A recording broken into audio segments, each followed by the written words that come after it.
Good morning everyone. Today we study chapter for electric capacitance. इसका एक छोटा सा थ्योरेटिकल कंसेप्ट है दैट इज डाइलेक्ट्रिक इंसुलेटर और नॉन कंडक्टिंग, कुछ भी बोल सकते हो आप लोग इसको।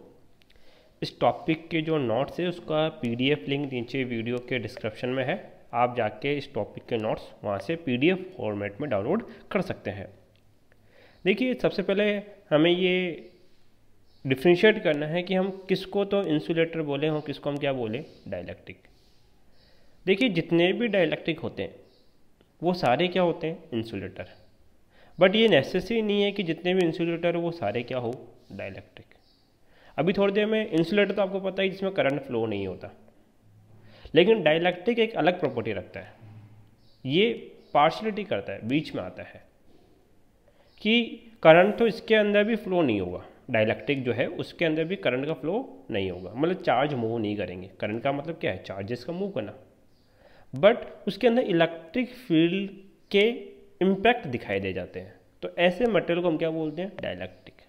जैसे एग्जांपल है पेपर, एयर, वाटर, प्लास्टिक। एक छोटा सा पहले एग्जांपल देता हूँ, फिर समझाता हूँ डाइलेक्ट्रिक का मतलब क्या है। पेपर बहुत अच्छा एग्जाम्पल है जो आपने स्टडी भी किया है। किस तरीके से कि आपको पता है कि पेपर जो है, ये पेपर है, इस पेपर पे इलेक्ट्रॉन प्रेजेंट रह सकते हैं। मतलब कि अगर आपने इसको इलेक्ट्रॉन दिए तो ये इलेक्ट्रॉन रख लेगा, लेकिन किसी भी कंडीशन में ये इलेक्ट्रॉन मूव नहीं कर सकते। इसका मतलब इसके अंदर क्या फ्लो नहीं होगा, करंट। तो इसकी करंट तो कितनी होगी, जीरो, लेकिन इलेक्ट्रॉन के प्रेजेंस की वजह से इसके अंदर कुछ इलेक्ट्रिक फील्ड आएगा, कुछ इलेक्ट्रिक फील्ड आएगा। क्लियर है तीसरी बात। कैसे पता लगा कि इसके पास चार्जेस हैं? आपने छोटा सा एक्सपेरिमेंट किया है कि पेपर के पीस के स्मॉल पीसेस आप लोग करते हैं और किसी प्लास्टिक का स्केल हो या कोम हो, इसको आप किसी कॉटन के क्लॉथ के ऊपर रब करेंगे या ड्राई हेयर में रब करेंगे। तो जब इनके पेपर के पीस के पास लेके जाते हैं इस प्लास्टिक के स्केल को, तो ये इसको क्या कर लेता है, अट्रैक्ट। क्यों? चार्जेस की प्रॉपर्टी की वजह से। तो हमने बोला कि पेपर के पास क्या आ गया, चार्ज है, जिस वजह से इसने ये नेचर रिप्रेजेंट किया। तो ये जो मटेरियल है जिस पे चार्जेस प्रेजेंट तो रह सकते हैं, लेकिन चार्जेस का मूवमेंट अलाउ नहीं होता, that material is called dielectric. इनको क्या बोलेंगे हम लोग, डाइलेक्ट्रिक बोलेंगे। तो डेफिनेशन भी यही, dielectric is a substance which does not allow the flow of charges. Dielectric एक ऐसा सब्सटेंस है जो चार्जेस का फ्लो अलाउ नहीं करेगा थ्रू इट, अपने अंदर से, बट परमिट करेगा to exert electrostatic force on another to each other through it. मतलब कि जो इलेक्ट्रोस्टैटिक फोर्स है या इलेक्ट्रिक फील्ड की प्रॉपर्टी है, उनको ये परमिट करता है, शो करता है। तो हमने बोला ऐसे मटेरियल को क्या बोला जाएगा, डाइलेक्ट्रिक। सेकेंड और क्या बोल सकते हैं, dielectric is a substance which does not allow flow of charges through it but show electric effect. कोई भी एक डेफिनेशन आप इन दोनों में दे सकते हैं, दोनों ही करेक्ट है आपके पास। अब ये जो डाइलेक्ट्रिक होते हैं ये बेसिकली टू टाइप्स के होते हैं। One is the polar dielectric, second is the non polar. अब देखो, पोलर क्या होते हैं, अर्थ के भी कितने पोल होते हैं, दो। First is the north pole, second is the south pole. और ये दोनों पोल अर्थ के दो अलग एजेस के ऊपर हैं। इसका मतलब है कि इलेक्ट्रिक फील्ड के पास क्या है, इलेक्ट्रिक फील्ड के पास क्या है या इलेक्ट्रॉन के पास क्या है, एक तो नेगेटिव चार्ज और दूसरा क्या है, पॉजिटिव चार्ज। कोई ऐसा मटेरियल है जिसके नेगेटिव चार्ज और पॉजिटिव चार्ज अलग अलग पॉइंट पे है, तो ऐसे डाइलेक्ट्रिक, ऐसे मटेरियल को हम क्या बोलेंगे, पोलर डाइलेक्ट्रिक। क्या बोलेंगे इसको, पोलर डाइलेक्ट्रिक। तो क्या बोला गया, polar molecule are those molecule, polar molecule वो मॉलिक्यूल है in which centre of mass of positive charge, जिसके पॉजिटिव चार्ज का centre of mass and does not coincident, मतलब एक ही पॉइंट पे नहीं आएगा, किसके, centre of mass of negative charge. इसका मतलब सीधा सा मतलब है कि दोनों पॉजिटिव चार्ज के मास और नेगेटिव चार्ज के मास दोनों क्या होंगे, अलग अलग पॉइंट के ऊपर होंगे। तो ऐसे डाइलेक्ट्रिक को क्या बोला जाएगा, पोलर डाइलेक्ट्रिक। एक छोटा सा एग्जांपल, HCl। तो H+1 Cl-1। तो देखो +1 और -1 दोनों अलग अलग जगह पे हैं। H2O कितना, तो ऑक्सीजन के पास -2 और हाइड्रोजन के पास +1 +1। स्ट्रक्चर आपको पता है। इस प्लस और +1 का एवरेज यहीं तो आएगा, इन दोनों के बीच में, तो ये +2। अगर आपको बोला जाए कि जो पोलराइजेशन है या आपके पास इलेक्ट्रिक डाइपोल उसी डायरेक्शन की होगी, तो डाइपोल कहाँ से कहाँ होता है, negative charge to positive charge. तो इस वाले केस में डाइपोल की डायरेक्शन कहाँ होगी, डाउनवर्ड। यहाँ कहाँ होगा, negative to positive, P vector इस डायरेक्शन में होगा। इसका मतलब हम एक प्रॉपर्टी और बोल सकते हैं कि ऐसे मटेरियल जिनके पार्टिकल के पास या जिनके एटम के पास डाइलेक्ट्रिक के अंदर डाइपोल मोमेंट होगा, क्या होगा, डाइपोल मोमेंट होगा ईच पार्टिकल का, उसको क्या बोला जाएगा, आपके पास पोलर डाइलेक्ट्रिक। किसके पास होगा, एक पार्टिकल के पास। अब मैं बात कर रहा हूँ पूरे सबस्टेंस की, पूरे आपके पास ऑब्जेक्ट की। मान लीजिए ये एक ऑब्जेक्ट है, इस ऑब्जेक्ट का एक पार्टिकल ये है, इसके पास नेगेटिव पॉजिटिव दोनों है, तो इसका जो डाइपोल मोमेंट होगा वो कहाँ होगा, नेगेटिव टू पॉजिटिव इस डायरेक्शन में। दूसरा आपके पास क्या है, देखिए ये है, इसका नेगेटिव पॉजिटिव इधर होगा तो डाइपोल मोमेंट इधर होगा। अब इस सिंगल का तो डाइपोल मोमेंट है, इस सिंगल का भी डाइपोल मोमेंट है, लेकिन ये दोनों अमाउंट में सेम है, इसका भी वैल्यू p आएगी, इसकी वैल्यू भी कितनी आएगी, p, पर डायरेक्शन क्या आ रही है, अपोजिट।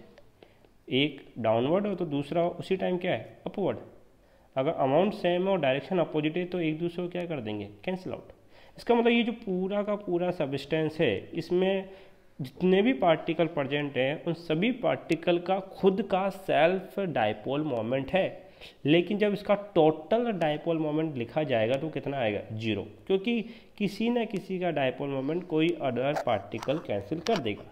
तो क्या बोला गया है कि जो आपके पास पोलर डाइलेक्ट्रिक होते हैं, जब तक उनको एक्सटर्नल फील्ड में नहीं रखोगे उनका नेट डाइपोल मोमेंट कितना आएगा, 0, that is summation p equal to 0।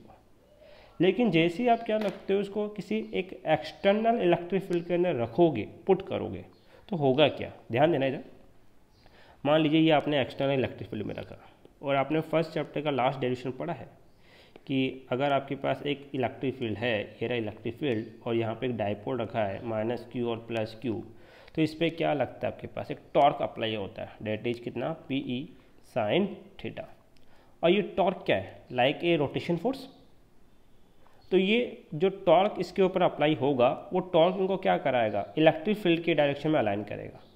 तो जो ये पहले रैंडमली कहीं भी अलाइन थे, जब आप एक्सटर्नल इलेक्ट्रिक फील्ड अप्लाई करेंगे तो सारे के सारे एक लाइन में क्या हो जाएंगे, अलाइन, जिनकी वजह से क्या होगा, फर्स्ट वाले का डाइपोल मोमेंट क्या होगा, negative charge to positive charge, that is इस डायरेक्शन में। इसका भी क्या होगा, negative charge to positive, negative charge to positive आपके पास है। देन हम बोल सकते हैं इनका जो नेट डाइपोल मोमेंट है वो इस बार 0 नहीं होगा, कुछ वैल्यू आएगी, और डायरेक्शन क्या होगी, जिधर आपने इलेक्ट्रिक फील्ड लगाया है उसी डायरेक्शन में क्या होगा, रिजल्टेंट डाइपोल मोमेंट भी गिवन होगा। तो कंसिडरेशन क्या है, they have some resultant dipole moment in the present of electric field. ये तो हमने एक्सप्लेन किया किसको, पोलर डाइलेक्ट्रिक। जो सेकंड होता है that is non polar. Non polar का मतलब क्या है कि जहां आपके पास पॉजिटिव मास का चार्ज है उसी पॉइंट के ऊपर आपके नेगेटिव मास का चार्ज भी प्रेजेंट हो, मतलब पॉजिटिव नेगेटिव दोनों कोइंसिडेंट करते हैं एक ही पॉइंट के ऊपर। तो ऐसे जो पार्टिकल है उनको क्या बोला जाएगा, नॉन पोलर, मतलब उनके दो पोल नहीं बन रहे, that is called non polar. Non polar molecule are those molecule, non polar molecule एक ऐसे मॉलिक्यूल है in which centre of mass of positive, जो पॉजिटिव मास है उनका सेंटर का चार्ज कोइंसिडेंट करता है with centre of mass of negative charges. जो सेंटर ऑफ मास है नेगेटिव चार्ज है उनके साथ क्या करता है, coincident. They have not a dipole moment, इसकी वजह से उनका डाइपोल मोमेंट भी कितना होगा, 0। क्यों, डाइपोल मोमेंट क्या होता है, q मल्टीप्लाई में 2 है, अगर जहाँ पॉजिटिव है वहीं नेगेटिव भी आ गया तो इनके बीच डिस्टेंस कितना हो जाएगा, 0। 2h 0, अगर 2h 0 है तो डाइपोल मोमेंट भी कितना लिखा जाएगा, 0। तो जो नॉन पोलर पार्टिकल होंगे उनका सिंगल पार्टिकल का डाइपोल मोमेंट कितना कंसिडर किया जाएगा, 0 कंसिडर करेंगे हम लोग। देन बिकॉज रिजल्ट मैंने बता दिया कि because there will no separation between molecule, मतलब 2a कितना होता है, 0। एग्जाम्पल दे दिया CO2 H2 N2। देखो CO2 की स्ट्रक्चर आपने पढ़ी है C+4, इधर double bond O-2, double bond O-2। देखिए +4 तो यहाँ है, मतलब पॉजिटिव मास का चार्ज का सेंटर ये है, ये माइनस, उस माइनस का एवरेज भी यहीं आएगा, दोनों के बीच में होगा कहीं माइनस, तो +4 भी यहीं है और -4 भी यहीं है, तो नेट कितना हो जाएगा 0, तो डायपोल मोमेंट 0। H2 और N2 इनके पास नेगेटिव आयन नहीं है, तो ये तो डायपोल मोमेंट फॉर्म ही नहीं कर सकते। तो हमने बोला कि जब इलेक्ट्रिक फील्ड अप्लाई नहीं करोगे तो जो नॉन पोलर सब्सटेंस है उनका नेट डायपोल मोमेंट कितना आएगा 0। तो यही बोला गया in the absence of electric field net dipole moment of non polar molecule is 0। अब बड़ा ध्यान से समझना बेटा, देखिए ये एक पार्टिकल था जिसका जितना पॉजिटिव उतना नेगेटिव, नॉन पोलर है तो डायपोल मोमेंट कितना है 0, लेकिन इसको क्या किया, एक इलेक्ट्रिक फील्ड में रख दिया, ये इलेक्ट्रिक फील्ड है। अब होगा क्या, नेगेटिव चार्ज पॉजिटिव की तरफ क्या होगा, अट्रैक्ट, और पॉजिटिव नेगेटिव की तरफ, मतलब इसको तो ये अट्रैक्ट कर रहा है और इसको ये अट्रैक्ट कर रहा है। इस अट्रैक्शन फोर्स की वजह से आपके पास, इस अट्रैक्शन फोर्स की वजह से क्या होने वाला है आपका कि ये स्ट्रेच होंगे, सेपरेट होंगे, अलग होंगे थोड़े, किस तरीके से, माइनस यहाँ और प्लस यहाँ। जब ये स्ट्रेच होंगे तो इनके बीच में कुछ डिस्टेंस क्रिएट हो जाएगा, और जैसे ही डिस्टेंस क्रिएट होगा ये नॉन पोलर से कहाँ कन्वर्ट हो जाएंगे, पोलर में। नॉन पोलर से कहाँ कन्वर्ट हो जाएंगे, पोलर में। मतलब कि जब आप एक्सटर्नल इलेक्ट्रिक फील्ड अप्लाई करोगे तो due to the electric force they are stretched and separate out and convert non polar to polar, और इस प्रॉपर्टी को हम बोलते हैं इंड्यूस्ड डायपोल मोमेंट। ऐसा जो होगा उसको क्या बोला जाएगा, इंड्यूस्ड डायपोल मोमेंट। बनाया गया था, नहीं बनाया गया, ये इंड्यूस किया गया इसके अंदर। तो लैंग्वेज में क्या लिखना है, when non polar molecule is placed in external electric field, जब नॉन पोलर मॉलिक्यूल को आप कहाँ रखते हो, एक्सटर्नल इलेक्ट्रिक फील्ड में रखते हो, then a stretching force act on the molecule. तो मॉलिक्यूल पे क्या लगता है, स्ट्रेचिंग फोर्स। किसकी वजह से लगता है, ड्यू टू इलेक्ट्रिक फील्ड, जो इलेक्ट्रिक फील्ड आपने लगाया उसकी वजह से। There is a displacement between negative charge and positive charge, और इस स्ट्रेचिंग फोर्स की वजह से नेगेटिव चार्ज और पॉजिटिव चार्ज के बीच में कुछ क्या आ जाता है, डिस्प्लेसमेंट आ जाता है, डिस्टेंस क्रिएट हो जाती है। Due to this is a dipole moment, और जैसे ही डिस्टेंस क्रिएट होगी, डिस्प्लेसमेंट क्रिएट होगा, इसके अंदर क्या क्रिएट हो जाएगा, एक dipole moment. Create this dipole moment is known as induced dipole moment. जो आप ये डायपोल मोमेंट क्रिएट कर रहे हो इसको क्या बोला जाता है, इंड्यूस्ड डायपोल मोमेंट बोला जाता है। अब इसी से रिलेटेड दो डेफिनेशन आपको पढ़नी है। फर्स्ट है those material in which induced electric dipole moment is parallel to external electric field. अब देखो जो एक्सटर्नल इलेक्ट्रिक फील्ड आपके पास है, ये एक्सटर्नल इलेक्ट्रिक फील्ड है, पॉजिटिव टू नेगेटिव, तो एक्सटर्नल इलेक्ट्रिक फील्ड भी इधर ही जा रहा है, और जो न्यू डायपोल मोमेंट है पी वेक्टर वो भी इसी डायरेक्शन में है। That is external electric field and P vector both are in same direction, तो both are parallel to each other. और जब दोनों एक दूसरे के पैरेलल होंगे तो इसको क्या बोला जाएगा, लीनियर डायरेक्शनल डाइलेक्ट्रिक मटेरियल। इनको क्या बोलेंगे, लीनियर डायरेक्शनल डाइलेक्ट्रिक मटेरियल। इस डाइलेक्ट्रिक मटेरियल के जब आप एक्सटर्नल फील्ड में रखते हो तो आपके पास होगा क्या, ध्यान देना, ये आपने एक पॉजिटिव प्लेट ली, ये नेगेटिव प्लेट ली, इससे क्या बनाया आपने, एक एक्सटर्नल फील्ड। ये एक्सटर्नल फील्ड आपने ड्रॉ कर दिया, इसके अंदर आपने क्या बनाया, dipole, minus plus minus plus minus plus. हमने बोला इसके यूनिट वॉल्यूम में, क्या कह रहा हूँ बेटा मैं, यूनिट वॉल्यूम के अंदर ये जो डायपोल अलाइन हुए इनका डायपोल मोमेंट था पी वेक्टर, क्या था, पी वेक्टर। और ये जो पी वेक्टर है वो इस इलेक्ट्रिक फील्ड के डायरेक्टली क्या होगा, प्रोपोर्शनल। कि जितना ज़्यादा इलेक्ट्रिक फील्ड उतना ज़्यादा इलेक्ट्रिक फोर्स, और उस इलेक्ट्रिक फोर्स की वजह से उतना ही ज़्यादा क्या अप्लाई होगा आपके पास, डायपोल मोमेंट। तो हम बोल सकते हैं कि जो डायपोल मोमेंट है वो इलेक्ट्रिक फील्ड के डायरेक्टली क्या होता है, प्रोपोर्शनल।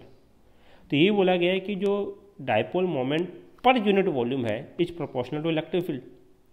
प्रोपोर्शनल साइन हटाएंगे तो एक कांस्टेंट आएगा, that constant is called susceptibility of dielectric material. क्या बोलते हैं इसको, सस्केप्टिबिलिटी ऑफ डाइलेक्ट्रिक मटेरियल। और ये कैसी क्वांटिटी, एक डायमेंशनलेस क्वांटिटी है।